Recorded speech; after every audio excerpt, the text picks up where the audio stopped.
Something that will come as a surprise to absolutely none of you is that I collect books. Admittedly, my book collection is pretty small, at least compared to most serious collections. However, it's mine, and I love it.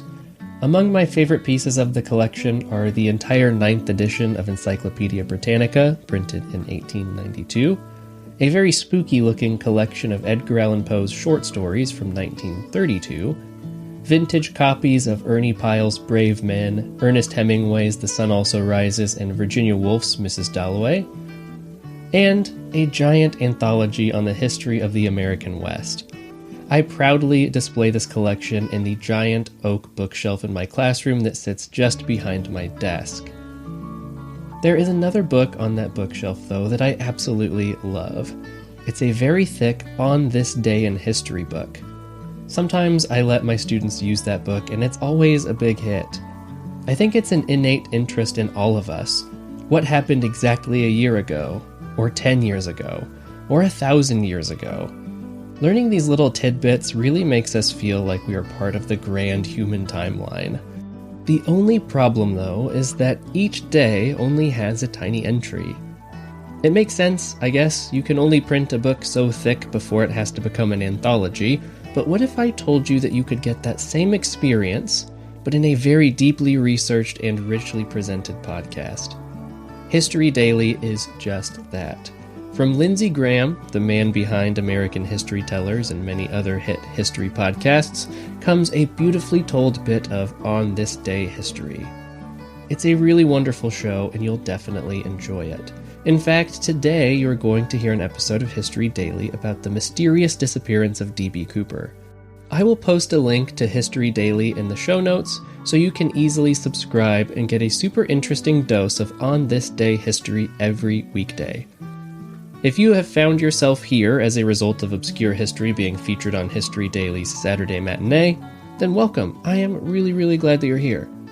If you've already heard this episode of History Daily, I suggest that you listen again, because it's a great show, but feel free to browse the back catalog of obscure history when you're done. There are plenty of episodes to enjoy until I release a brand new episode next Sunday night. Thank you so much for listening, and enjoy this wonderful episode from History Daily.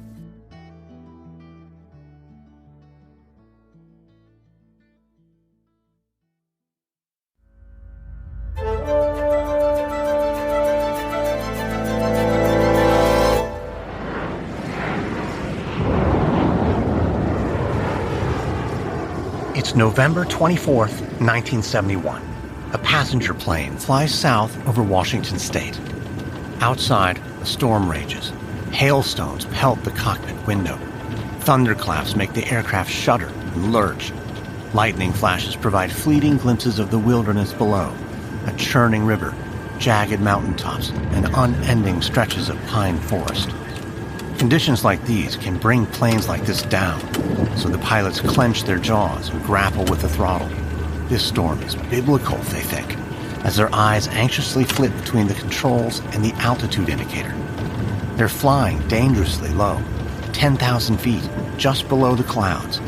But those are their instructions, and they don't dare defy them.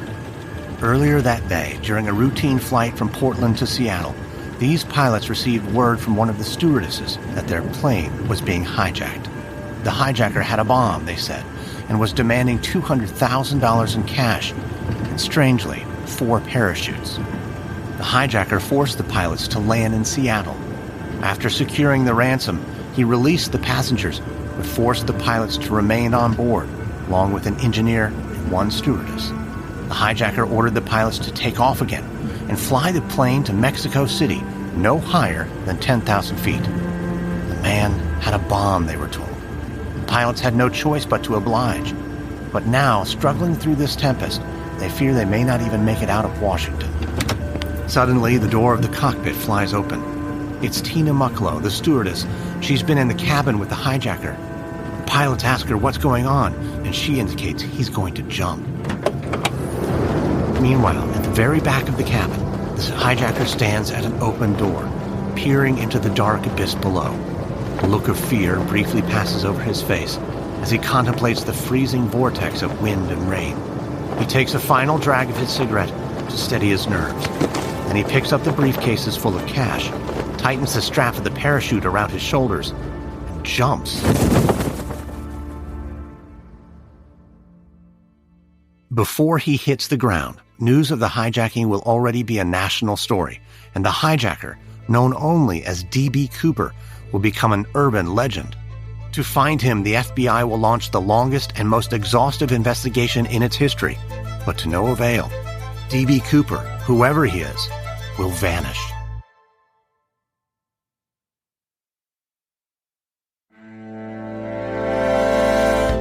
From Noiser and Airship, I'm Lindsay Graham, and this is History Daily.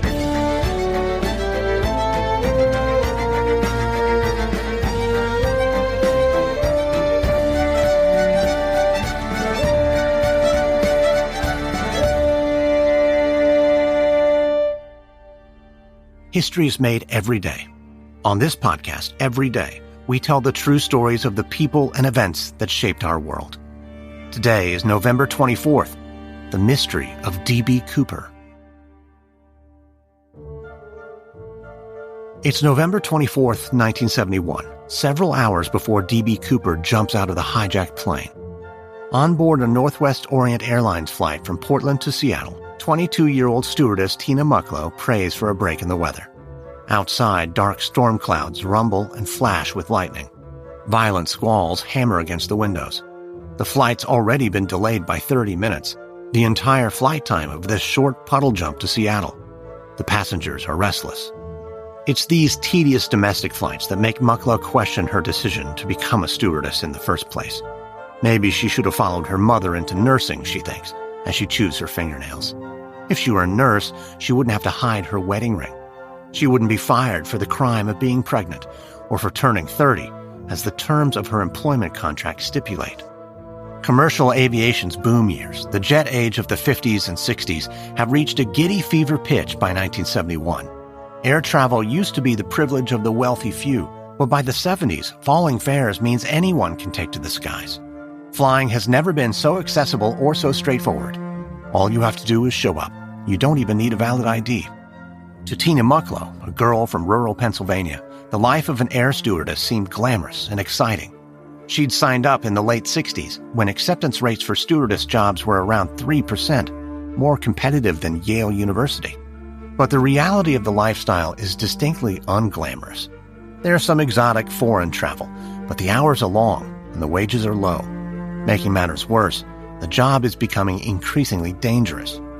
Between 1968 and 1972, there were more than 130 reported incidents of a brand new type of crime in America, airplane hijacking, or as it came to be known, skyjacking. The cause of the epidemic was the trade and travel ban between the U.S. and communist Cuba.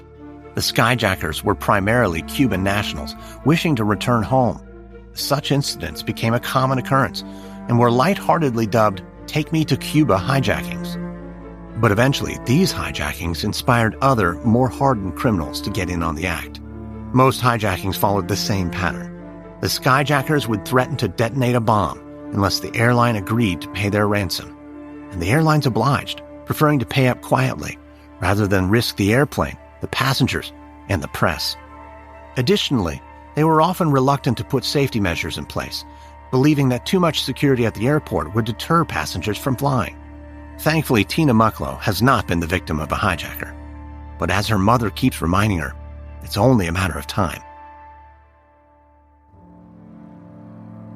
Finally, the skies let up a bit, and the captain gives an all-clear for takeoff.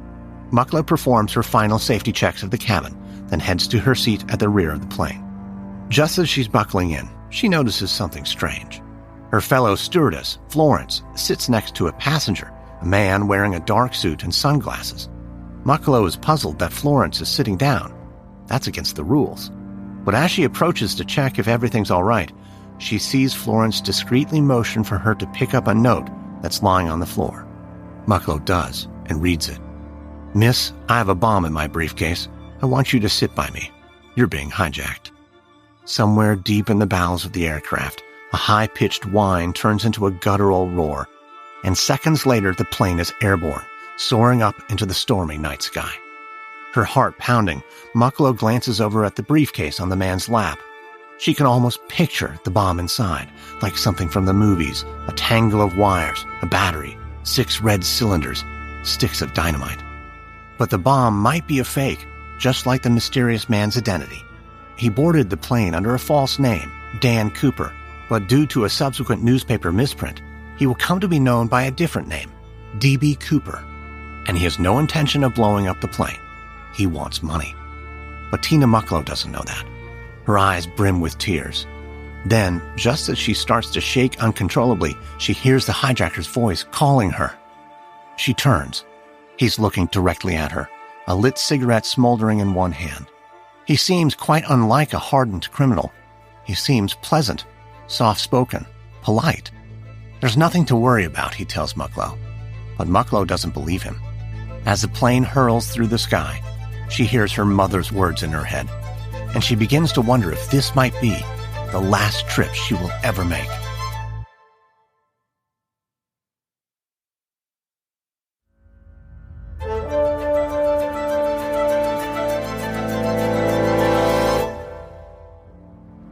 It's November 24th, 1971. On board the flight to Seattle, Cooper tries to put Mucklow and the other flight attendant at ease. He urges them not to alert the passengers to the danger.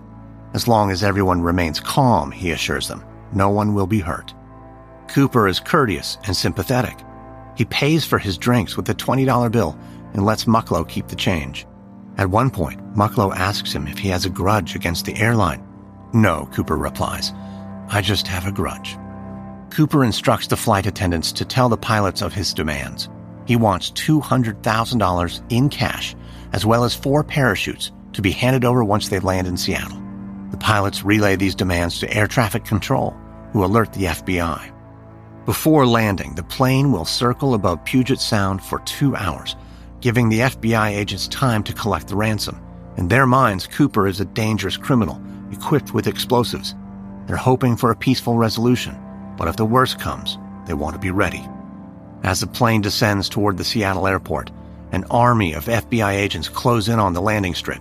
Snipers train their weapons on the incoming plane, but Cooper is prepared for this. As soon as the plane touches down, he instructs flight attendant Tina Mucklow to close the window shades, taking away their chance of a clean shot. Cooper holds the passengers hostage until an airline official approaches the plane and hands over the 4 parachutes and money. Then, as promised, Cooper releases the passengers. Tina Mucklow breathes a sigh of relief, but as she joins the others leaving the plane, Cooper stops her. Sorry, miss, I need you here with me. Mucklow is terrified, but she has no choice but to do what the man says. 2 hours after landing in Seattle, Cooper orders the 2 pilots to fly them all to Mexico City at a maximum height of 10,000 feet. Pilot's eyes instinctively flicker down to the briefcase Cooper holds by his side. A constant, unspoken threat. Like Mucklow, they do as they're told. Once the plane is airborne, Cooper asks Mucklow how to open the aft stairs, a retractable staircase in the belly of the plane. Mucklow glances at the 3 extra parachutes. She wonders, with a jolt of fear, if she's going to be forced to jump. But then Cooper tells her to join the pilots in the cockpit. He seems resolute, focused, his mind fixed on the task at hand. So Mucklow hurries into the cockpit and locks the door behind her. 10 minutes later, at around 8 p.m., Mucklow and the pilots feel the rush of freezing wind as Cooper opens the aft stairs. Then, when they stop to refuel in Reno, Nevada, they emerge from the cockpit to find that Cooper is gone. Immediately, FBI agents swarm the aircraft, but they find no trace of Cooper on board. He apparently parachuted from the plane with the money, leaping headfirst into a thunderstorm somewhere above the vast wilderness around Mount St. Helens in Washington. That was when he opened the aft stairs, and it'll be where the FBI begins their search. Thousands of military troops and law enforcement officers comb the woods and trees, but they don't find Cooper or whatever is left of him. Many agents believe that Cooper's dead. One of the lead agents on the case suggests that it's likely Cooper didn't even get his parachute open before he plunged to his death. But as the months turn into years without any discoveries, the authorities will be forced to consider the alternative, that Cooper survived.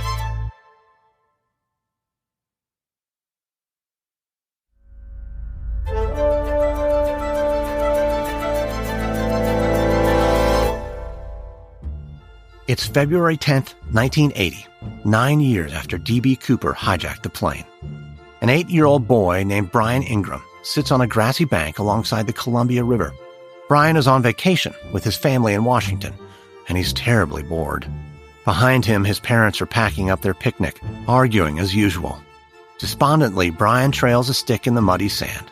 But suddenly, the stick catches on something. It's a flash of green. Brian clears away the muck, and his eyes go wide.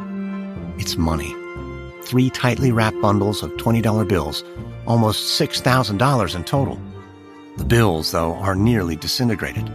Brian's family will report this to the authorities, who will cross-reference the serial numbers to prove that indeed, Brian has just discovered some of D.B. Cooper's ransom money. The discovery will give new life to an investigation long gone stale. Over the past 9 years, the search has been extensive and exhaustive. Cooper's drop zone could only be estimated based on the trajectory of his fall according to the plane's height and speed. Factoring in weather conditions, investigators focused on the large area of wilderness north of Portland and south of Lake Merwin, Washington. Submarines scoured rivers, lakes were dredged. The FBI went door to door with composite sketches of Cooper, but they didn't find a body anywhere. But looking for a body does not admit the other possibility, that Cooper survived the jump, and that he went on to live a normal life with nearly $200,000 in tow.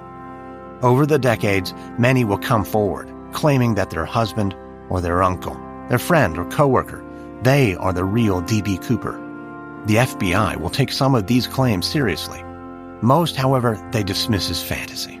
And then in 2016, the FBI officially closes its investigation into what is the only unsolved hijacking in American history.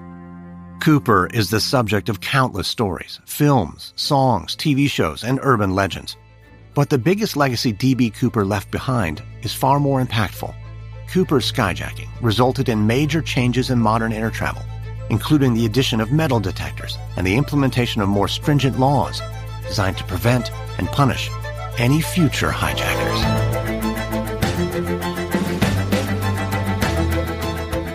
Next on History Daily, November 25th, 1487, Elizabeth of York is crowned Queen of England. From Noiser and Airship, this is History Daily, hosted, edited, and executive produced by me, Lindsay Graham. Audio editing by Molly Bach. Sound design by Derek Behrens. Music by Lindsay Graham. This episode is written and researched by Joe Viner. Executive producers are Stephen Walters for Airship and Pascal Hughes for Noiser.